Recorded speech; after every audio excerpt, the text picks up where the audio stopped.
Hello hi welcome back to miracle life with Rekha Sri channel. இன்றைக்கி நம்ம இந்த வீடியோவில் ஐசிடி டெஸ்ட் பற்றி தான் கொஞ்சம் டீட்டெயிலாக பார்க்க போகிறோம். இந்த ஐசிடி டெஸ்ட் எதுக்கு எடுப்பாங்க, எப்பெல்லாம் எடுப்பாங்க அப்படிங்கிறத பற்றி பார்க்கலாம்.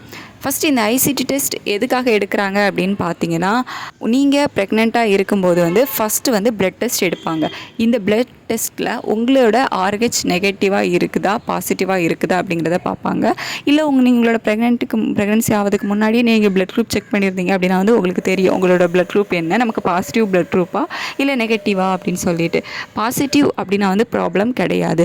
பட் உங்களுக்கு நெகட்டிவ் பிளட் குரூப்பாக இருக்குது அப்படிங்கும்போது குழந்தையோட பிளட் குரூப் பாசிட்டிவாகவும் இருக்கலாம், நெகட்டிவாகவும் இருக்கலாம். ஒருவேளை உங்களோட குழந்தைக்கு நெகட்டிவ் இருக்குது, உங்களுக்கு நெகட்டிவ் இருக்குது அப்படிங்கும்போது சேம் பிளட் குரூப் தானே, ஒன்றும் ப்ராப்ளம் இல்லை. பட் உங்களுக்கு நெகட்டிவ், உங்கள் குழந்தைக்கு பாசிட்டிவ் அப்படிங்கும்போது தான் ப்ராப்ளம் ஸ்டார்ட் ஆகுது.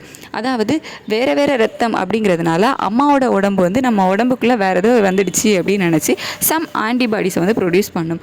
ஸோ இதை தடுக்கிறதுக்காக தான் ஆன்டி-டி இன்ஜெக்ஷன் கொடுக்குறது.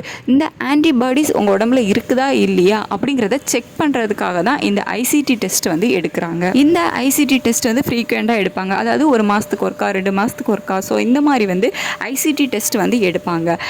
ஆன்டி-டி இன்ஜெக்ஷன் உங்களுக்கு கொடுத்துட்டாங்க அப்படின்னா அதுக்கப்புறமா இந்த ஐசிடி டெஸ்ட் எடுக்க தேவையில்லை. ஏன்னா அந்த ஆன்டிடியோட வேலை உங்கள் உடம்புல ஆன்டிபாடிஸ் உருவாகாமல் தடுக்கிறது தான். ஸோ இந்த ஐசிடி டெஸ்ட் உங்களோட ப்ரெக்னன்சி டைமில் உங்களோட பிளட் குரூப் நெகட்டிவாக இருக்குது அப்படிங்கும்போது உங்கள் உடம்புல ஆன்டிபாடிஸ் இருக்குதா இல்லையா அப்படிங்கிறத பார்க்குறதுக்காக ஃப்ரீக்வெண்ட்டாக எடுக்கிற டெஸ்ட் தான். ஆன்டி-டி இன்ஜெக்ஷன் எப்போல்லாம் கொடுப்பாங்க, நம்ம எப்போ எடுத்துக்கணும், இதனால் ஏதாவது ப்ராப்ளம் வருமா, ஆன்டி-டி இன்ஜெக்ஷன் எடுக்கலை அப்படின்னா நெக்ஸ்ட் குழந்தை நமக்கு பிறக்காதா, ஒரு பேபி தான் இருக்குமா, இந்த மாதிரிலாம் பிரச்சனை வரும் அப்படிங்கிறதெல்லாம் ஆல்ரெடி நான் டீட்டெயிலாக வீடியோஸ் போட்டிருக்கேன். கீழே டிஸ்கிரிப்ஷனில் லிங்க் கொடுக்குறேன், செக் பண்ணி பார்த்துக்கோங்க.